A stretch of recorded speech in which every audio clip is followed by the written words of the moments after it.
Hello friends, तो हम दीदी के यहाँ शांति वन में नहीं आ पाए थे क्योंकि उस दिन मेरे जीजू एडमिट हुए थे। उसी दिन राखी भी थी।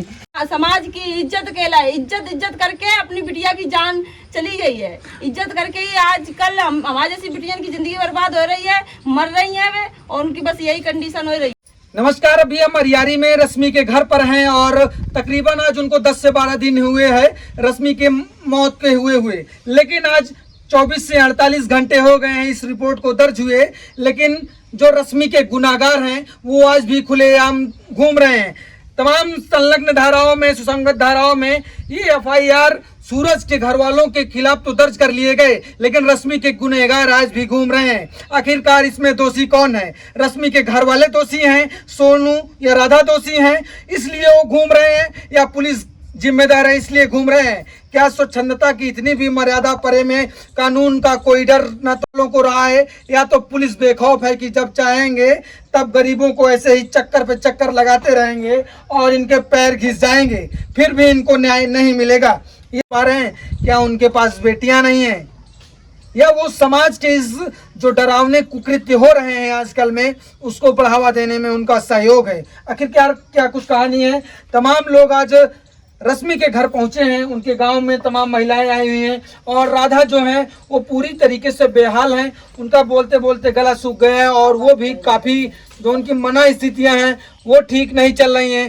शारीरिक स्थितियां जो हैं वो कमज़ोर, जो उनके इम्यूनिटी पावर है वो कमज़ोर है। सबसे पहले तो वैभव से बात करेंगे। वैभव, बखूबी इस प्रकरण को आप जानते हैं, रश्मि को आप करीब से जानते हैं, बचपन से जानते हैं, तो क्या लगता है कि आखिरकार 48 घंटे हो गए एफआईआर दर्ज हुए, 48 घंटे से ज्यादा हो गए हैं, 2 दिन हो गए, 10 से 12 दिन हो गए हैं रश्मि की मौत की, लेकिन फिर भी न्याय में हीला हवाली क्यों गुनाहगार बाहर घूम रहे हैं? मुझे लगता है कहीं ना कहीं ये पूरी गलती सिस्टम की है, क्योंकि सिस्टम का पेट इतना ज्यादा बढ़ चुका है कि उसको पैसे चाहिए तभी गरीब की सुनी जाएगी, नहीं तो सुनी नहीं जाएगी। वही कारण है कि आज ये सूरज के घर वाले बेखौफ और बौखलाए हुए बिल्कुल घूम रहे हैं फ्री, बिल्कुल। मतलब पुलिस वालों का डर नहीं लगता है? क्या लगता है उनको पुलिस वालों का डर नहीं है, या पुलिस इस मैटर को मतलब ऐसे केवल संज्ञान में ले ही नहीं रही है? क्यों नहीं ले रही? क्योंकि ये गरीब है, गरीब की आजकल कोई नहीं सुनता है। अभी आप चले जाओ, फॉर्च्यूनर से उतरो, तुरंत काम होगा। ऐसे थोड़ी ना काम होगा कि यहाँ झोपड़ी है, आप यहाँ घिसते घिसते मर जाओगे, तब भी आपको इस सांप नहीं मिलेगा, बिल्कुल भी नहीं मिलेगा। अच्छा, और ऐसा रश्मि के साथ नहीं, ऐसा हजारों बेटियों के साथ हो रहा है और होता रहेगा। क्यों होता रहेगा? क्योंकि ऊपर से ही सिस्टम ढीला हुआ है। अगर ऐसा सिस्टम ढीला रहेगा तो ऐसे ही जाने कितनी बेटियां यहाँ से जाती रहेंगी और जाने कितनी आती रहेंगी और वो फिर जाती रहेंगी। प्रशासन की पूरी जिम्मेदारी है। कहने को तो नारा दे दिया बेटी पढ़ाओ बेटी बचाओ, लेकिन कैसे बेटियां पढ़ेंगी, कैसे पढ़ेंगी? सबसे पहले तो दहेज, मुझे और ज्यादा दहेज चाहिए। फिर और भी सारी चीजें होती हैं कि जैसे 2 लोग के बीच तीसरा आ जाए तो बेटी की जिंदगी पूरी तहस नहस हो जाती, खराब हो जाती है। वो बेटी अगर अपने मायके में आके रहने लगे तो उसकी आफत है। ये समाज के जितने ठेकेदार हैं उसको जीने नहीं देंगे, उसके ऊपर इतने लांछन लगाएंगे कि वो बेटी मरने के लिए मजबूर हो जाएगी या ससुराल जाने के लिए मजबूर हो जाएगी। ऐसा रश्मि के साथ नहीं हुआ, ऐसा जाने कितनी लड़कियां कर चुकी हैं आजकल। अच्छा जी, तो क्या लगता है आपको, क्या लगता है कि आखिरकार पुलिस प्रशासन जो है इसमें हीला हवाली क्यों कर रही है? क्योंकि रश्मि को देखा है आपने, तड़पते देखा है, कैसे वो तड़प रही थी, क्या कहेंगी? अभी भी रश्मि को सबने देख रखा कि कितने बुरी तरीके से तड़प रही थी और कैसे रो रही थी कि मम्मी बचा लो मुझे और मैं मरने वाली हूँ। फिर भी सूरज कह रहा था कि नाटक बनाए हुए है, झूठ झूठ का नाटक बनाए हुए, फिर भी पुलिस वालों को क्या दिखाई नहीं दे रही है, ऑडियंस को दिखाई नहीं दे रही, सबको दिखाई दे रही है लड़की किस तरीके से मरी है, किस तरीके से नहीं गई। वो पहले घर में रह रही थी तो सबको दिखाई दे रहा था कि क्यों नहीं जा रही है अपने ससुराल। लड़की की गलती है, रश्मि की गलती है जो नहीं जा रही है। लड़की अपना दुख किसको बताए? माँ बाप को ही बताएगी और किसी को नहीं बताएगी। उस पे बीतती थी तो वो बताती थी, लड़की पे बीतती है जब भी माँ बाप के पास आती है। कोई लड़की नहीं चाहती है कि मेरी बेइज्जती हो, हम दूसरे के घर जाऊं या अपने घर में जूता बजवाऊं। गांव में रहते कोई लड़की नहीं चाहती। लड़की के साथ जब गलत होता है, जब भी लड़की मायके के लिए भागती है, और इतना सब कुछ होने के बाद भी फिर भी उसकी कोई सुनवाई नहीं, मर के चली भी गई, सब कुछ हो गया, संस्कार भी हो गया, तो सब कुछ हो गया, फिर भी उसको कोई सुनवाई नहीं दे रहे कुछ भी। ऊपर से ही सबसे ज्यादा ढील हो रहा है पुलिस का रवैया। आखिरकार ऐसे तमाम जो केस हों वो इसी केस के व्यक्तिगत बात नहीं है, चाहे जो उत्तर प्रदेश पुलिस हो, तमाम जगहों पर ऐसे प्रकरण होते हैं और तमाम जगहों पर पुलिस हीला हवाली आखिरकार क्यों करती है? पुलिस वाले अगर टाइट रहे ना तो ये पब्लिक और गरीब ये मरे नहीं, बार बार जो लड़कियां मर मर के जा रही हैं, आदमी का दर्द देख रहे हैं पुलिस वालों, लेडीजों का दर्द कुछ नहीं देखते हैं। लेडीजें बोलती हैं तो गलत होती हैं, लेडीजें कोई अपनी बीती बताती है तो वो गलत है, और पुलिस का कोई आदमी का कोई गलती नहीं देखते हैं।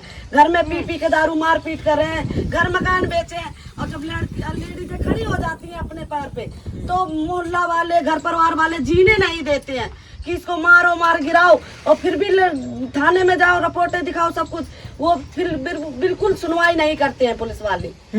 ये किस लिए सरकार बनाई गई है कि रक्षा करो, गरीबों की रक्षा करो, अपने दोनों तरफ सबको संशोधन करो ताकि लड़कियां आराम से रहें, दूसरे के घर जाएं। किस लिए माँ बाप पाल पोस के बड़ा कर देते हैं, हम बेचारी मर जाती हैं, चली जाती हैं, उनके दिल पे पूछो क्या बीतती है। लेकिन पुलिस वालों को तो आम आदमी की सुरक्षा के लिए बनाया जाता है, फिर भी वो सुरक्षा नहीं करते हैं, मुंह देख देख के सुरक्षा करते हैं। हाँ। और क्या, पैसा दे के करते हैं पुलिस वाले? पैसा दे के करते, ले दे के ही करते होंगे, और क्या करते हैं? जब भी तो चुप बैठे रहते हैं, गरीब की कुछ नहीं सुनते हैं, उल्टा गरीब को ही दाबने की कोशिश करते हैं।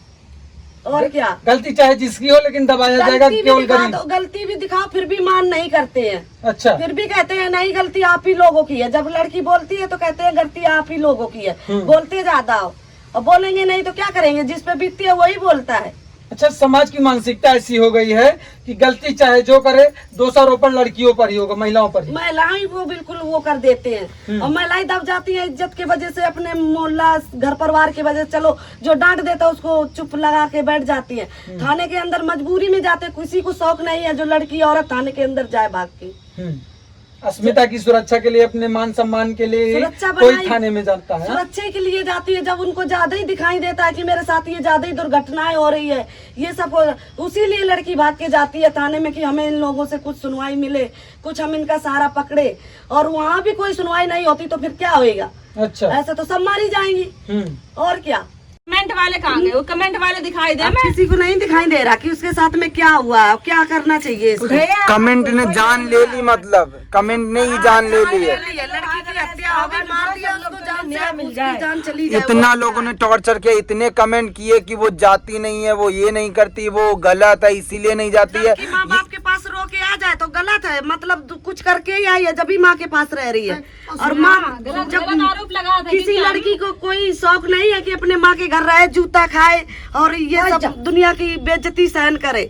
शादी होती है इसीलिए होती है कि मैं 2 रोटी सुकून से मिले, हम अपने घर पे रहे। ना घर वाले बेइज्जती करत है, बेइज्जती करने वाले और जूता देने वाले गांव और समाज के होते हैं, गांव और समाज की बेइज्जती करत है। माँ बाप के लिए जैसे वो बचपन से लेके शादी तक, जब तक माँ बाप अगर पाल सकता है, पाल पोस के तो बड़ो कर सकता है, वो जीवन भर खवा सकता है। लेकिन समाज की इज्जत के लिए इज्जत करके अपनी बिटिया की जान चली गई है, इज्जत करके ही आजकल हमारे जैसी बिटिया की जिंदगी बर्बाद हो रही है, मर रही है वे, और उनकी बस यही कंडीशन हो रही है। घर वाले कभी भी अपने बच्चों को गलत नहीं सिखाते हैं, हमेशा अच्छे संस्कार देते हैं। और ये जब बच्चे को बोलना पड़ता है और असम्मान करना पड़ता, क्यों? अपने चरित्र को बचाने के लिए आप मुझे गलत बोल रहे हो तो हम आप उसके लिए आवाज जरूर उठाएंगे, और आवाज अगर लड़की उठा दे तो वो गलत है, वो गलत है। अपने लिए अगर आवाज उठाए तो गलत है।